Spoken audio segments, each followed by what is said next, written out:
முத்துக்குமார் அவர்களே, படிக்காத பக்கங்களின் இயக்குனர் செல்வம் அவர்களே, கதாநாயகன் பிரஜின் அவர்களே, மேடையில் அமர்ந்திருக்கும் கலைஞர் பெருமக்களே, இந்த படத்தின் தொழில்நுட்ப குழுவின் அன்பான கலைஞர்களே, ஊடக உறவுகளே, பாசத்திற்குரிய பத்திரிகையாளர்களே, பெருமக்களே, அறிவிப்பாளர் அவர் பெயரை சற்றே தடம் மாற்றி ஆதங்க பாலாஜி என்று அறிவித்தார்.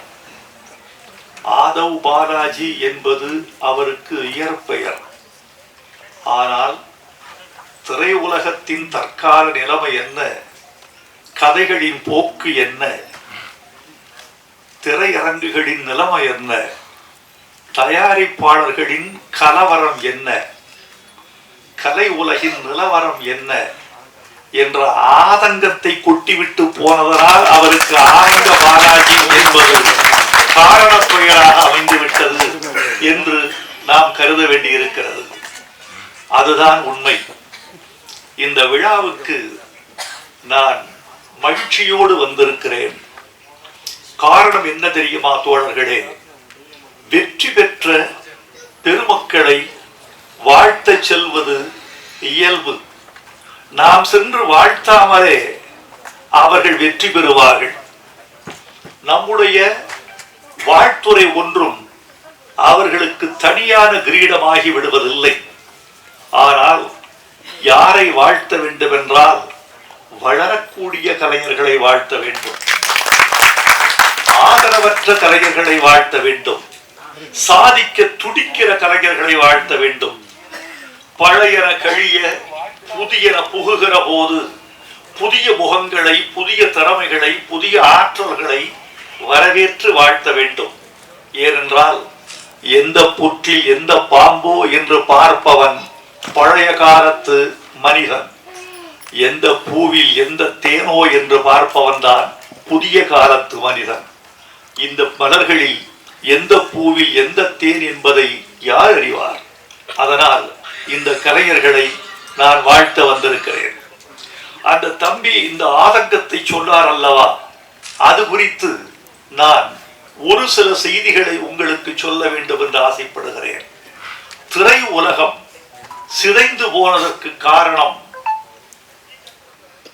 பார்வையாளர் அல்ல, நடிகன் அல்ல, கதாசிரியன் அல்ல, தயாரிப்பாளன் அல்ல, திரையரங்க உரிமையாளர்கள் அல்ல.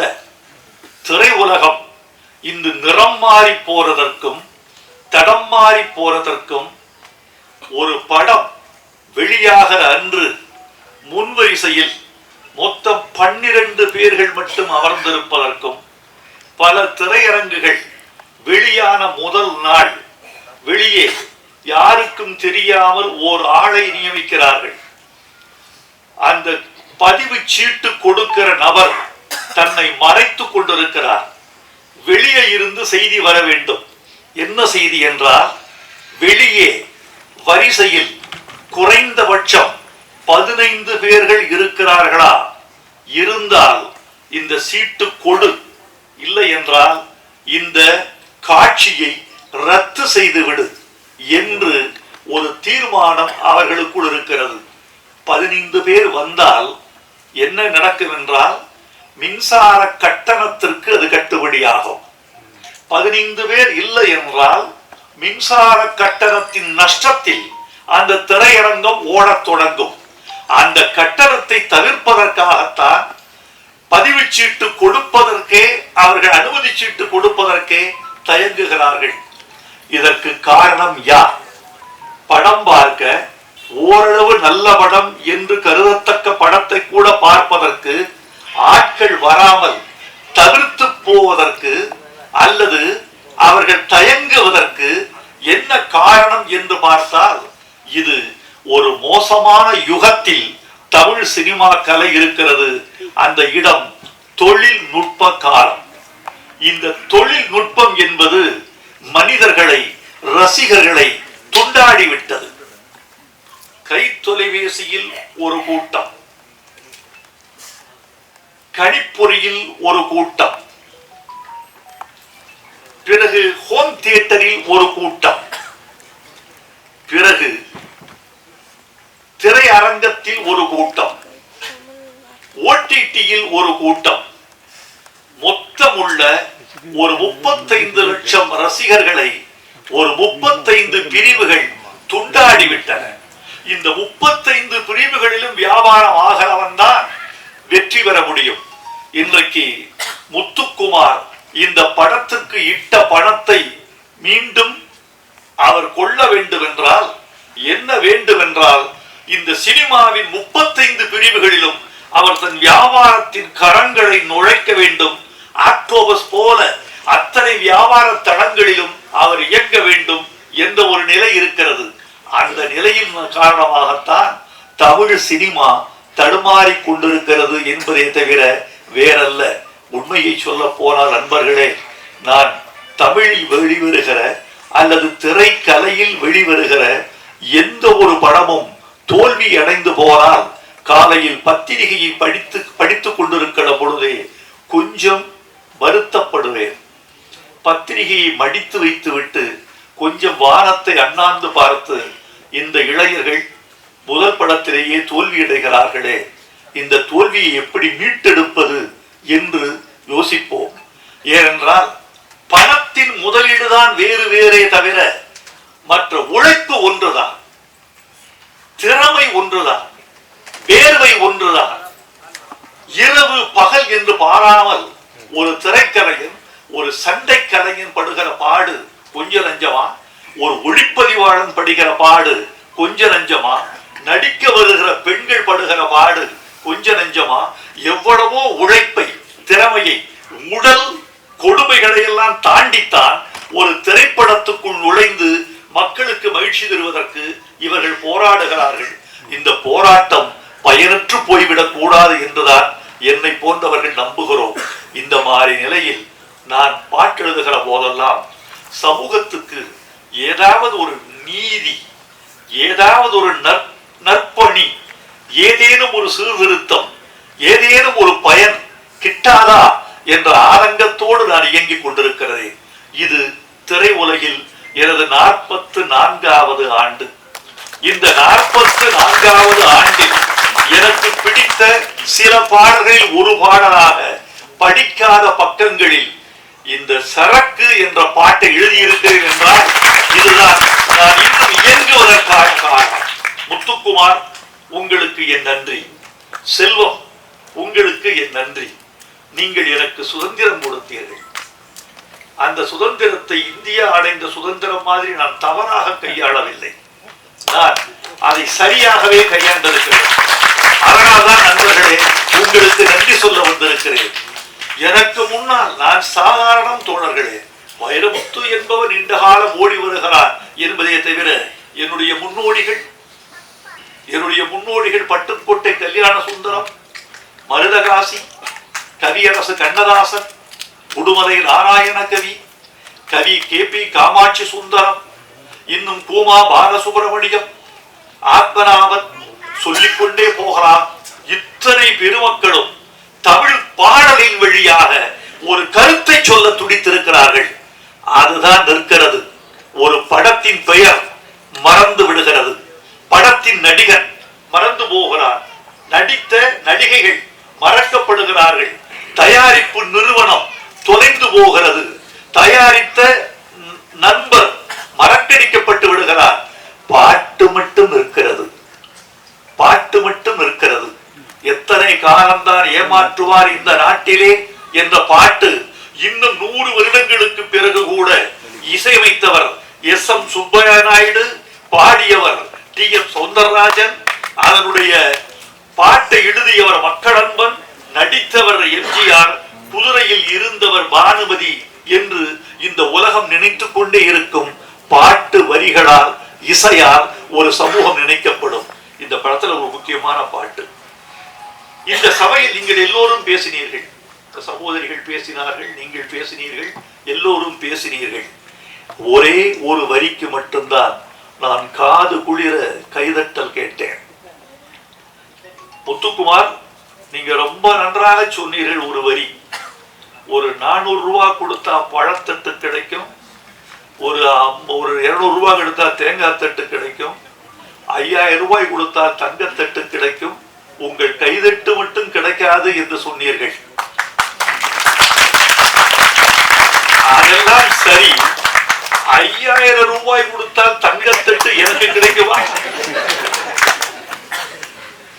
அது 5000 ரூபாய், நான் ஒரு 5000 ரூபாய் தருகிறேன். 2 தங்கத்தட்டு நீங்கள் இன்னைக்கு தங்கத்தின் விலை 54,465 ரூபாய். ஒரு சவரன் இப்படி விற்கிற போது 5000 ரூபாய் கடை கொடுத்தால் தங்கத்தட்டு வாங்கிவிடலாம் என்று நம்முடைய முத்துக்குமார் சொல்லுகிறார் என்றால், முத்துக்குமார் நகைக்கடை வைத்திருக்கிறாரோ தங்கத்தட்டு கடை வைத்திருக்கிறாரோ என்று நாம் கருத வேண்டியிருக்கிறது. நண்பர்களே, உங்களை பார்த்தால் பேச ஆசைதான்.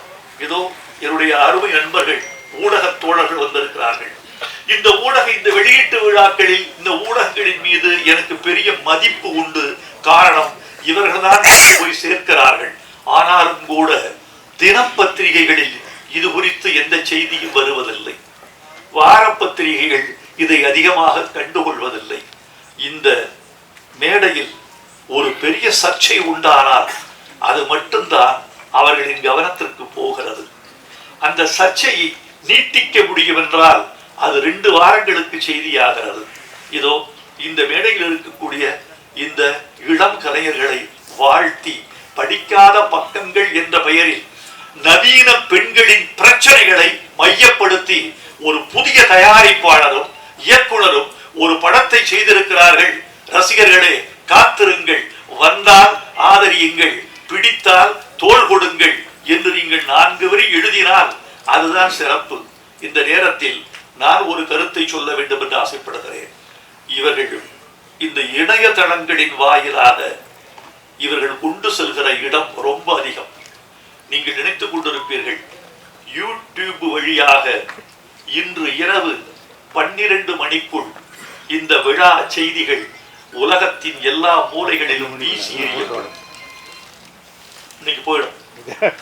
நாளைக்கு காலையில் சுவிட்சர்லாந்தில் இருந்து, நெதர்லாந்தில் இருந்து, ஆஸ்திரேலியாவில் இருந்து, டென்மார்க்கில் இருந்து யாரோ ஒரு தமிழர் அல்லது நிச்சயமாக ஒரு இலங்கை தமிழர் என்னை அழைத்து, உங்கள் பேச்சை கேட்டேன் ஐயா, மகிழ்ந்தேன் என்று சொல்லுவார். அந்த படம் எப்போது வெளிவரும் பார்ப்பதற்கு காத்திருக்கிறோம். இந்த காலத்தில் மதுவை எதிர்த்து ஒரு பாட்டா என்று கூட கேட்பார்கள். அப்படிப்பட்ட எல்லையை நீங்கள் தொட்டுக் கொண்டிருக்கிறீர்கள். உங்களுக்கு நன்றி. இந்த மது பாட்டை பற்றி சொல்லுகிறேன். எந்த வரிக்கு அதிகமாக நீங்கள் கைதட்டீர்கள் என்று காது கொடுத்து கேட்டேன். செல்வம் சொன்னார், இந்த படத்தில் ஒரு பாட்டு, அந்த பாட்டு மதுவுக்கு எதிராக மதுக்கடையில் பாட்டு என்று சொன்னவுடன் இந்த அரங்கம் கைதட்டலில் அதிர்ந்தது. நன்றி. மதுவுக்கு எதிராக ஒரு பாட்டு, மதுவை கொண்டாடித்தான் பாட்டு அதிகம் இருந்திருக்கிறது. தமிழ்நாட்டில் எந்த பெரும்பாலான பாடல்கள் மதுவை கொண்டாடித்தான். மதுவை கொண்டாடித்தான் பாட்டு என்று கூட சொல்ல மாட்டேன். வாழ்வை கொண்டாடி, மகிழ்ச்சியை கொண்டாடி, களிப்பை கொண்டாடி, காதலை கொண்டாடி, காதலையும் மதுவையும் பெண்ணையும் கலந்து கொண்டாடிய பாடல்கள்லாம் தமிழ்நாட்டில் அதிகம். மதுவை வெறுத்து பாடிய பாட்டு கலைவாணர் பாடிய பாட்டு. குடிச்சு பழகணும் தம்பி, குடிச்சு பழகணும். என்னையா குடிச்சு பழகணும்னு சொன்னாரு? நீராகாரம் குடிச்சு பழகணும் என்று என்எஸ்கே எழுதியிருக்கிறார். அதுதான் மதுவுக்கு எதிரான ஒரு பாட்டு என்று நினைக்கிறேன். அப்புறம் ஒளி விளக்குல தைரியமாக சொல் நீ மனிதன் தானா என்று எம்ஜிஆர் பாடிய ஒரு பாட்டு. அது கூட குடித்ததாக நடித்து விட்டு குடிக்கு விரோதமாக பாடியிருப்பார். அது ஒரு பாட்டு. இந்த பாட்டு முழுக்க முழுக்க மதுவுக்கு விரோதமான பாட்டு. கண்ணதாசன் எழுதினார், ஓர் கையிலே பெண்ணும் ஓர் கையிலே மதுவும் சேர்ந்திருக்கும் வேளையில் என் ஜீவன் பிரிந்தால்தான் நான் வாழ்ந்த வாழ்க்கை நலமாகும், இல்லையெனில் ஏன் வாழ்ந்தாய் என்றே இறைவன் என்னை கேட்பான். ஏன் குடிக்கிற, ஏன் பெண் சுகம் அனுபவிக்கிறாய் என்று நான் நினைக்கிறீங்க கேட்கிறீங்க, இறைவன் என்ன கேட்பான், உன்னை ஊருக்கு அனுப்பிச்சு வச்சனே, போய் வெறுங்கையோடு திரும்பி வந்து விட்டாயே, மதுவையும் மாதவையும் தொடாமல் வந்து விட்டாயே என்று அவர் ஒரு இலக்கியமாக நயமாக கொண்டாட்டமாக எழுதியிருப்பார். ஃபிர்தௌசி என்ற ஒரு பெர்ஷிய கவிஞன் எழுதினான், குடிக்காதவனுக்கு சொர்க்கத்தில் இடமில்லை என்றால் அந்த சொர்க்கம் என் உள்ளங்கையை போல் வெறுமையாகவே இருந்திருக்கும் என்று கேட்டார். இப்படி மதுவை கொண்டாடித்தான் நிறைய பாட்டு வந்திருக்கிறது. நண்பர்களே, மதுவின் கொடுமை தெரியுமா? இதோ இந்த விழா 2 மணி நேரத்தில் நிறைவடைய போகிறது. ஒரு 1.5 மணி நேரம் ஆகிவிட்டது. இன்னும் ஒரு அரை மணி நேரம் ஆகும் களைவதற்கு. நான் பேசி விரைவில் முடித்து விடுவேன், உங்களை இருத்தி வைக்க மாட்டேன். ஆனால் இந்த விழா தொடங்கி இந்த விழா முடிகிற 2 மணி நேரத்தில் 32 மதுச்சாவுகள் முடிந்திருக்கும். 1 மணி நேரத்திற்கு 16 மதுச்சாவுகள் நடக்கின்றன. இந்த விழா நிறைந்து முடிகிற 2 மணி நேரத்தில் 32 மதுச்சாவுகள் முடிந்திருக்கும். இந்த நாட்டில் விபத்துகள் உலகம் முழுக்க நடக்கின்றன. இந்தியாவில் கொஞ்சம் அதிகம், தமிழ்நாட்டில் இன்னும் கொஞ்சம் அதிகம் என்பதை நாம் ஒப்புக்கொள்ளத்தான் வேண்டும்.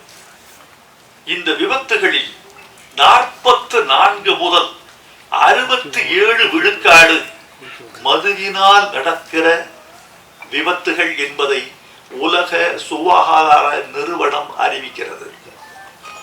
விபத்துக்கு காரணம், மூளைச்சாவுக்கு காரணம், கணைய அழற்சிக்கு காரணம், கல்லீரல் வீழ்ச்சிக்கு காரணம், கல்லீரலை கடிச்சு தின்னும் மது பூட்டியே எழுதியிருக்கிறது.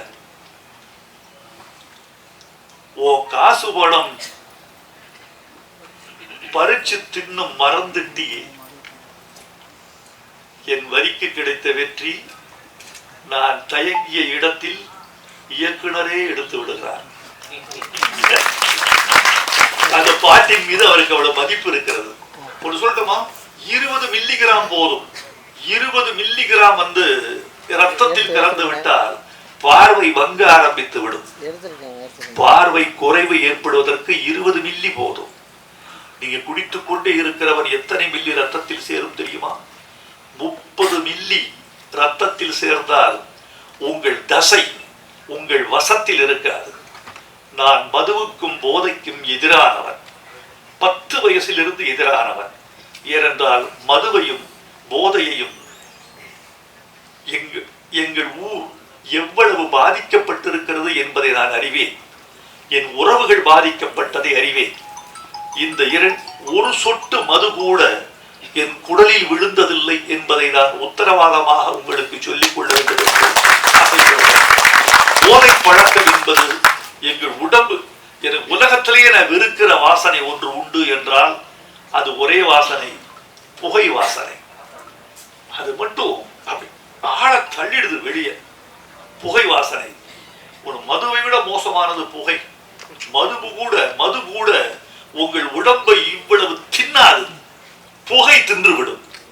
இங்க புகை ரொம்ப கொடுமையானது. இந்த என் பேச்சை நண்பர்களே, இந்த ஒரு படிக்காத பக்கங்கள் என்ற படத்தின் வாயிலாக இந்த பேச்சை புதிய இளைஞர் திருக்கூட்டத்திற்கு நீங்கள் கொண்டு போய் சேர்த்தால் அதுதான் ஊடகம் எங்கள் தமிழுக்கு செய்கிற தொண்டு என்று நான் உங்களுக்கு நன்றி பாராட்டுவேன். முத்துக்குமார், செல்வம், உங்கள் 2 பேருக்கும் தமிழ் சமூகம் இந்த ஒரு பாடலுக்காக நன்றி செலுத்த கடமைப்பட்டிருக்கிறது என்று நான் நம்புகிறேன். உங்களுக்கு என் நன்றியை தெரிவித்துக் கொள்கிறேன். ஒவ்வொரு படத்திலும் இப்படி ஒரு பாடலை நீங்கள் வைக்க வேண்டும். அது உங்களுக்கு பெரிய பலமா இருக்கும், படத்துக்கு முதுகெலும்பா இருக்கும், அப்படி இருக்கும். எனவே இந்த இவ்வளவு மது போதையை நீங்கள் தூக்கி எறிவதற்கான ஒரு துணிச்சலை உங்கள் நெஞ்சுக்குள் நீங்கள் வளர்த்துக் கொள்ள வேண்டும் என்று நான் உங்களை விரும்பி கேட்டுக்கொள்கிறேன். நண்பர்களே, நீண்ட நேரம் பேசுவதற்கு ஆசைதான். உங்களுடைய மௌனம் எனக்கு ரொம்ப பிடித்திருக்கிறது. உங்களது பார்வை, என்னை நோக்கி குவிந்திருக்கிற உங்கள் கண்கள் என்னை பேசச் சொல்கின்றன. உங்கள் செவிகள் என் பக்கமே திரும்பி இருக்கின்றன. உங்கள் தலைகள் படமெடுத்தாடும் பாம்பு போல என்னையே பார்த்து கொண்டிருக்கின்றன. உங்களை பார்க்கும் போது மகிழ்ச்சி தான். ஆனால் நண்பர்களே, இந்த நேரத்தில் ஒரு வார்த்தை சொல்லிக் கொள்ள வேண்டும் என்று ஆசைப்படுகிறேன். ஒரு பாடலில் இசை பெரிதா மொழி பெரிதா என்பது ஒரு பெரிய சிக்கலாக பேசப்பட்டுக் கொண்டிருக்கிறது. இதில் என்ன சந்தேகம் உங்களுக்கு?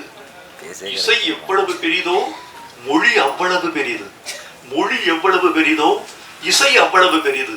ரெண்டும் கூடினால்தான் அதற்கு பாட்டு என்று பெயர். இரண்டும் கூடினால் அதற்கு பாட்டு. ஆனால் சில நேரங்களில் இசையை விட மொழி உயர்ந்ததாகவும், சில நேரங்களில் மொழியை விட இசை உயர்ந்ததாகவும் திகழுகிற சந்தர்ப்பங்கள் உண்டு.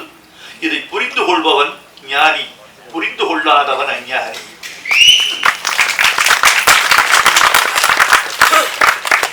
பாட்டுக்கு பெயர் வைப்பது யார்? ஒரு குழந்தை பிறந்தது, இவங்க பிறந்து ஒரு 20 நாட்கள்ல பெயர் வைத்தார்கள். ஆணுக்கு பெயர், பெண்ணுக்கு பெயர். ஏன் பெயர் வைக்கவில்லை என்றால் என்ன? பெயர் வைத்தவுடன் தான் அவர்கள் வாழ்வு அவர்களை சார்கிறது, அவர்களின் உரிமை அவர்களை சார்கிறது, சம்பவங்கள் அவர்களை சார்கின்றன, அவர்கள் உணவு அவர்களை சார்கிறது. 4 பேர் இருக்கிறார்கள். மணி, இவனுக்கு கொடு இந்த இட்லிய, அந்த இட்லி அவனை சேர வேண்டும் என்றால் பெயர். இந்த பழத்தை பிரேமாவுக்கு கொடு, பழம் ஒருத்திக்கு சேர வேண்டும் என்றால் அவள் பெயர். சுகுணாவுக்கு இந்த ஐஸ்கிரீம் கொடு, அந்த பெயர் ஐஸ்கிரீம்.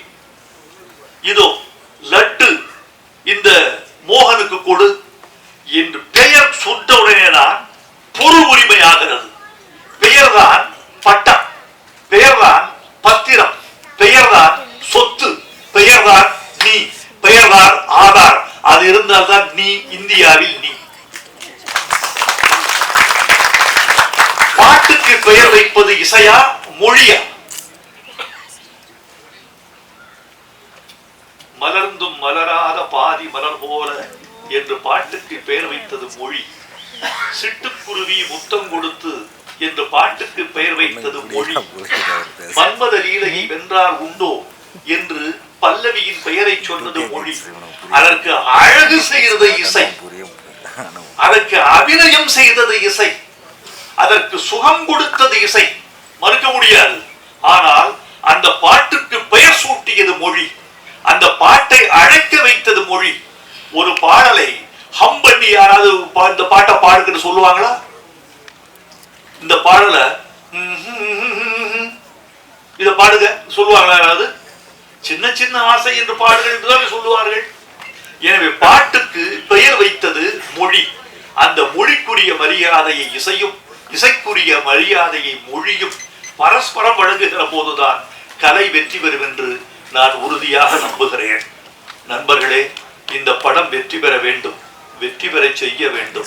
இன்னொன்று நிறைவாக ஒரு செய்தி, நம்முடைய கலையில் என்ன குறைபாடுகள் என்று கலை உலகம் கருதி முடிவெடுத்தால் ஒழிய கலை வெற்றி பெறுவது மக்கள் கையில் என்று நீங்கள் கருதி விடாதீர்கள். அது உங்கள் கையில். நல்ல பொருளாக இருந்தால் எத்தனை ஆண்டுகள் கழிந்த பிறகும் கூட, எத்தனை மண்ணுக்கடியில் கிடந்த பிறகும் கூட, எத்தனை காலங்கள் கடந்த பிறகும் கூட தங்கம் தங்கம் தான், வைரம் வைரம் தான். உயர்ந்த பொருள் உயர்ந்ததுதான். ஒரு 17 நூற்றாண்டுகள் திருக்குறளை தமிழ் சமூகத்தில் காண கிடைக்கவில்லை.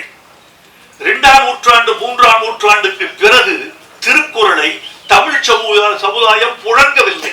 பக்தி இயக்கம் வந்து விட்டது, தேவாரம் புழங்கியது, திருவாசகம் புழங்கியது, திரவிய பிரபந்தம் புழங்கியது, ஆழ்வார் பாடல் புழங்கியது, நாயன்மார் பாட்டு புழங்கியது, பதிகம் புழங்கியது, பாசுரம் புழங்கியது, திருக்குறள் புழங்கவே இல்லை. ஆனால் நல்ல பொருளாக இருந்தால் எந்த நூற்றாண்டிலும் அது தன் முகத்திரையை கிழித்துக் கொண்டு, ஒரு விதை தன் மேல் தோலை கிழித்துக் கொண்டு விருட்சமாவது போல் நல்ல பொருள் எத்தனை காலமாக இருந்தாலும் தன்னுடைய தடைகளை உடைத்துக் கொண்டு, திரைகளை கிழித்துக் கொண்டு வெளியே வந்தே தீரும். 19ஆம் நூற்றாண்டின் இறுதியில் திருக்குறள் நான் தானடா தமிழின் முகவரி என்று வெளிவந்தது. உங்கள் கதை நல்ல கதையாக இருந்தால், உங்கள் கதை நல்ல கதையாக இருந்தால் நிச்சயமாய் உங்கள் புகழ் வெற்றி பெறும். உங்கள் கலை வெற்றி பெறும். உங்கள் கலையும் கதையும் வெற்றி பெற்றால் நீங்கள் பொருளாதார மேன்மை பெறுவீர்கள். படிக்காத பக்கங்கள் வெற்றி பெறும். படிக்காத மேதை வெற்றி பெற்றது, படிக்காதவன் வெற்றி பெற்றது. அந்த வரிசையில் படிக்காத பக்கங்கள் வெற்றி பெற வேண்டும் என்று வாழ்த்துகிறேன். நன்றி.